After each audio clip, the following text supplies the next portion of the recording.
Welcome to our channel. నేను Prashanth. So ఈ car race కేసులో కేటీఆర్ గారి అరెస్ట్ ఇప్పుడు చాలా వైరల్గా మారింది. మరి గతంలో రేవంత్ రెడ్డి గారిని తక్కువ అంచనా వేశారా అని చెప్పేసి కూడా ఒక క్వశ్చన్ మార్క్ అయితే రేజ్ అవుతుంది. మరి దీని గురించి అయితే మాట్లాడేందుకు ప్రస్తుతం మనతో పాటు టీడీపీ స్పోక్స్ పర్సన్ సూర్యదేవర లత గారు అయితే ఉన్నారు. నమస్తే అండి. నమస్తే మేడం, ఏసీబీకి విచారణకి హాజరు కావాల్సిన కేటీఆర్ డుమ్మా కొట్టేశాడు. అంటే అక్కడి వరకు వెళ్ళి డుమ్మా కొట్టేయడం అయితే జరిగింది. మరి ఇప్పుడు మళ్ళీ 10th కూడా విచారణ అయితే ఉంది. అసలు ఏం జరుగుతుంది, దీని మీద మరి రేవంత్ రెడ్డి గారు కూడా ఎలా స్పందిస్తున్నారు? అంటే ఇప్పుడు రేవంత్ రెడ్డి గారిని చూసి భయపడుతున్నారా అంటే ముందే ఆయన గురించి వీళ్ళకి తెలియదా అనే ఒక విధంగా మీరు ఇంతకుముందు అంటాం కూడా విన్నాను. అంటున్నారు కాబట్టి నిజమే. అది రేవంత్ రెడ్డి గారిని గురించి వాళ్ళు ఈ రకంగా అంటే అది ఎప్పుడో జరిగింది, ఆయన్ని జైలుకు పంపించడం అంటే చాలా సంవత్సరాలు అయిపోయింది, దగ్గర 9 సంవత్సరాల దాకా అయిపోయింది, ఏమీ గుర్తుండదేమో అని అనుకున్నారు. కానీ ఆయన కూడా ఎలా అనిపిస్తుందంటే ఆయన ప్రతిదీ గుర్తు పెట్టుకోవాల్సింది కాదు, కానీ జరిగిన దానిలో అవకాశం వచ్చింది. ఇప్పుడు ఎవరైనా కానీ కక్షగా చేశారంటే అది నిలబడదు. సో అవకాశం కోసం ఎదురు చూస్తారు. ఆ అవకాశం ఆయనకు వచ్చింది. అంటే ఒక టైంలో ఓటుకు నోటు కేసుని ఇరికించాలని చెప్పేసి రేవంత్ రెడ్డి గారు అంటే ఒక వాయిస్ బలంగా వ్యతిరేకిస్తుంది. ఆ రోజున కేసీఆర్ గారిని కానివ్వండి, వాళ్ళని బలంగా వ్యతిరేకిస్తుంది. ఆ వాయిస్ని అనగదొక్కాలి అనుకున్నప్పుడు పక్కడ్బందీగా ప్లాన్ చేసి ఓటుకు నోటు కేసులో ఇరికించారు. ఇరికించారు, జైలుకు పంపించారు. వాళ్ళ కూతురు పెళ్ళికి కూడా ఆయన అక్కడ నుంచి జైలు నుంచి రావటం కానివ్వండి, కొంతసేపు ఒక 3-4 అవర్స్ ఉండటం, మళ్ళీ వెళ్ళిపోవటం కానివ్వండి, ఇలాంటివన్నీ కూడా ఆయన మర్చిపోలేని విషయాలు. అంటే ఫ్యూచర్లో ఎప్పుడైనా కూడా ఆయన లైఫ్ మొత్తం జర్నీ గుర్తుపెట్టుకుంటే ఆలోచిస్తే ఆయనకి సాడ్ థింగ్ ఏదైనా ఉందా అని అంటే అదే అనుకుంటారు. ఎందుకంటే కూతురు పెళ్లి టైంలో ఆయన జైలు నుంచి రావటం, ఒక గెస్ట్ లాగా అటెండ్ అవ్వటం, ఆయన రిసీవ్ చేసుకోవాల్సింది కూడా జనాలతో మాట్లాడితే కూడా ఎక్కడ అంటే జైల్లో నుంచి వచ్చిన వ్యక్తి కేసు కూడా ఇంకా నడుస్తున్నప్పుడు ఆయన ఎవరితో కూడా మాట్లాడలేని పరిస్థితి, ఎవరైనా వచ్చిన గెస్ట్లను కూడా రిసీవ్ చేసుకోలేని పరిస్థితి, ఎవరిని కూడా అంటే నోరు కట్టేసినట్టు, మనిషిని ఫిజికల్గా కట్టేసి పెట్టినట్టు ఒక కళ్ళతో చూడగలుగుతున్నాడు కానీ నోరు తెరిచి కూడా ఎవరితోనూ ఆప్యాయంగా కూడా మాట్లాడలేని పరిస్థితి. అది అలాంటి పరిస్థితి ఆయన లైఫ్ టైంలో మొత్తం అది ఒక బ్యాడ్ ఎక్స్పీరియన్స్గానే ఉంటుంది ఆయనకి. ఎప్పుడైనా కూడా అది ఆయన కూడా చెప్తూ ఉంటారేమో కానీ మనకి ఆయన లైఫ్లో అదైతే ఒక బ్యాడ్ ఎక్స్పీరియన్స్ అనమాట. అంటే ఒక శుభకార్యంలో కూడా ఆయన అంత సంతోషంగా పార్టిసిపేట్ చేయలేకపోయినాయి. ఇది సరే, ఆ రోజున అది చేశారు, కేసు నుంచి బయటపడ్డారు, ప్రజల్లో మళ్ళా తిరగటం కానివ్వండి, ఆయనకంటూ ఒక నమ్మారు ప్రజలు, తెలంగాణ ప్రజలు నమ్మటం కానివ్వండి, ఆయన్ని రేవంత్ రెడ్డి గారిని నమ్మి అంటే ఆయన సీఎం అయితే బాగుంటుందని చెప్పి వాళ్ళ అధిష్టానం కూడా అనుకోవటమే కానివ్వండి, కాంగ్రెస్ అధిష్టానం కూడా సరే ఏదైతే సీఎం అయ్యారు. అయిన తర్వాత మేబీ ముందు నుంచి ప్రజలకు ఒక వాగ్దానం చేస్తూ వచ్చారు కదా రేవంత్ గారు, నేను ఎలాగైనా వీళ్ళు చేసిన అక్రమాలన్నీ బీఆర్ఎస్ ప్రభుత్వం చేసిన అక్రమాలన్నీ కూడా నేను బయట పెడతాను అనేది అయితే ఆయన చెప్తూనే ఉన్నాడు. కాళేశ్వరం గురించే కావచ్చు, ఫోన్ ట్యాపింగ్లు ముందు నుంచే కూడా చెప్తూనే ఉన్నారు, ఫోన్ ట్యాపింగ్లు జరుగుతున్నాయి, మన అది అంటే సీక్రెట్గా మన మాటలన్నీ కూడా వింటున్నారు అనేది కూడా అందరూ చెప్తూనే ఉన్నారు.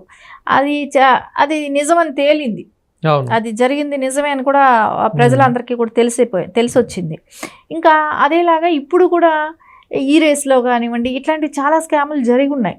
సరే, దాన్ని ఎలాగైనా బయట పెట్టాలి. బయట పెడితే అంటే ఇప్పుడు ప్రజలు నేనేదో చేస్తాను, నేను వాళ్ళందరూ తిన్నారు, నేను ఆ విషయం బయట పెడతాను అని అన్నదానికి ప్రజలు నిజమే కదా అంటే అప్పులో తెలంగాణ అయిపోయింది, మిగులు తెలంగాణ నుంచి అప్పులో తెలంగాణ అయింది. ఏదైతే రాష్ట్రం డివైడ్ అయ్యేటప్పుడు మిగులు బడ్జెట్తో ఉన్న రాష్ట్రాన్ని అప్పులు పాలు చేశారు. ఈ ఈకార్ రేస్లో కూడా 55 కోట్ల వరకు గల్లంతాయి అని చెప్పేసి కూడా మాట్లాడుతున్నారు.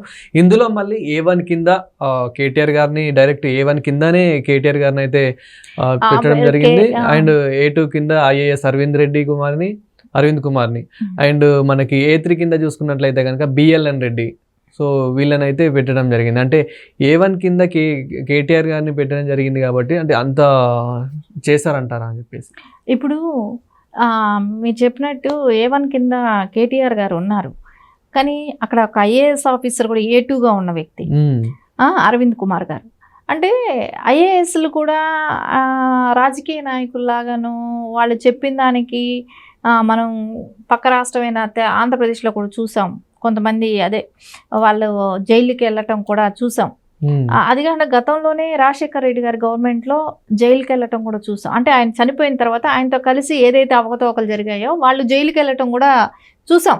కానీ ఐఏఎస్లు కూడా ఇలా ఇన్వాల్వ్ అవ్వటం, రాజకీయ అంటే గవర్నమెంట్లో ఎవరు అధికారంలో ఉంటే వాళ్ళ మాట వినటం చేయటం అనేది ఇది తప్పు అనేది ప్రతిసారి కోర్టులు హెచ్చరిస్తూనే ఉన్నాయి. హెచ్చరిస్తూ ఉన్నా కూడా తిప్పి తిప్పి అదే జరుగుతూ ఉంది. అధికారులందరూ కూడా ఎవరైతే అధికారంలో ఉన్నారో వాళ్ళ మాటలు వినటం, అంటే ప్రజా సొమ్ముని ఏ రకంగా దుర్వినియోగం చేయొచ్చు అనేది అయితే నాయకులు ఏదైతే చెప్తారో దాన్ని వీళ్ళు గుడ్డిగా ఫాలో అయిపోతూనే ఉన్నారు. ఆ రకంగా చేయబట్టే కదా ఈరోజు ఆయన ఏటూగా కూడా ఉన్నారు. ఇప్పుడు రేపొద్దున ఆయన ఎంతదైనా నేను నాకు అడ్వకేట్ నా అడ్వకేట్స్ నాకు ఉంటే నేను వచ్చి చెప్తాను, ఏసీపీకైనా ఈడీకైనా నేను అప్పుడే వచ్చి విచారణకు వస్తాను అని అంటున్నారు. సో అది ఎంతవరకు కరెక్ట్? నువ్వు ఎన్ని రోజులు ప్రజలకి తెలియాల్సిన విషయాలు చాలా వరకు ఉన్నాయి, దీనిలో జరిగిందా లేదా అనేది అయితే తెలియాల్సింది ఉంది. సరే, ఎన్ని రోజులు నువ్వు పెండింగ్ పెడతా వస్తావు? ఈ రోజున హైకోర్టుకి వెళ్ళారు, రిజెక్ట్ అయ్యింది. ఇంకా సుప్రీంకోర్టుకి వెళ్తారా? స్క్వాష్ కేసుకున్నావు, రిజెక్ట్ అయ్యింది.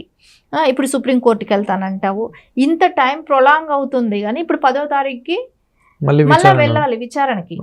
విచారణకి వెళ్ళాలి, అప్పుడైనా ఫేస్ చేయక తప్పదు సార్. కానీ ఇప్పుడు మీకు లాయర్లు ఉన్న లాయర్లను మాట్లాడనివ్వరు కదా. సో వాళ్ళు నామకే వస్తే నిలబట్టం అంటే ఒక ధైర్యం కోసం. ఇక్కడ కూడా మొన్న వెళ్తే నేను లాయర్ ఉంటేనే వెళ్తా లేదంటే లేదు అని చెప్పేసి రివర్స్ వెళ్ళిపోవడం జరిగింది. అదే లాయర్ ఉంటే లాయర్ ఏం మాట్లాడరు కదా. ఇప్పుడు ఒక లాయర్ మిమ్మల్ని అడిగిన సమాధానం ఏదైనా చెప్తే మీరే చెప్పాలి, కానీ లాయరు అడ్డుపట్టమో ఆయన చెప్తే మీరు వినటమో అనేది అక్కడ జరగదు. సో అలాంటప్పుడు ఎందుకు? ఏదన్నా మీరు ఇప్పుడు ఫేస్ చేయాల్సిన టైం వచ్చినప్పుడు ఫేస్ చేయాలి. మీలో నిజాయితీ ఉన్నప్పుడు నిరూపించుకోవాల్సిన టైం అనేది ఒకటి వస్తుంది, వచ్చింది కూడా ఇప్పుడు. సో తప్పు చేయనప్పుడు ఎందుకు? రాయల్గా వెళ్ళి మీరు ఏదైతే చెప్పాలనుకుంటున్నారో, మీరు చేసిన పనుల్లో అవినీతి లేదు అనుకున్నప్పుడు వెళ్ళాలి, చెప్పాలి. ఇప్పుడు ఎంతసేపు కక్షపూరిత రాజకీయాలు చేయలేరు. ఒకవేళ రేవంత్ రెడ్డి గారు ఒకవేళ పాత కక్షలు పెట్టుకొని ఇరికిస్తున్నారు అని కూడా అనుకుందాం. సో నిలబడదు కదా, కేసులు నిలబడవు కదా. సో ప్రజలకు అందరికీ ఓపెన్ అప్ అయిపోతుంది కదా, ఏమీ తప్పు జరగలేదు. ఇప్పుడు నారా చంద్రబాబు నాయుడు గారు ఉన్నారు, అక్రమ అరెస్టు చేశారు. దేశమంతా గగ్గోలు పెట్టిందా? ప్రపంచవ్యాప్తంగా ఖండించారా? అది ఇప్పుడు తేల్చలేకపోయారా? అసలు ఏం జరిగింది? అసలు ఛార్జ్షీట్లో పేరు కూడా లేదు కదా. అలాంటి వ్యక్తిని అరెస్ట్ చేశారు కదా. ఒక సీఎంను అరెస్ట్ చేసే ప్రొసీజర్, అంటే ఒక మాజీ సీఎం అప్పటికైనా ఆయన అరెస్ట్ చేసే ప్రొసీజర్ కూడా ఎక్కడ పాటించినప్పుడు ప్రజల్లో ఆటోమేటిక్గా గుర్తింపు అది తెలుస్తుంది. అందరూ అదే రకంగా పార్టీలకు అతీతంగా మాట్లాడారు. అందుకనే ఇప్పుడు కేటీఆర్ గారైనా కూడా సో ఆయనలో నిజాయితీ ఉంటే నిరూపించుకోవాల్సిన టైం కూడా వచ్చింది. సో మనం అధికారంలో ఉన్నప్పుడు ఎంతసేపటికి మనకేమీ జరగదు. అధికారం కోల్పోయినప్పుడే మన నిజాయితీ ఏంటో మనం నిరూపించుకోవాల్సిన టైం కూడా వచ్చింది. కాబట్టి ఆయన అటెండ్ అయ్యి ఆయన తప్పు చేయలేదు అనుకున్నప్పుడు దర్జాగా బయట వస్తారని అనిపిస్తుంది. Thank you madam. నమస్తే.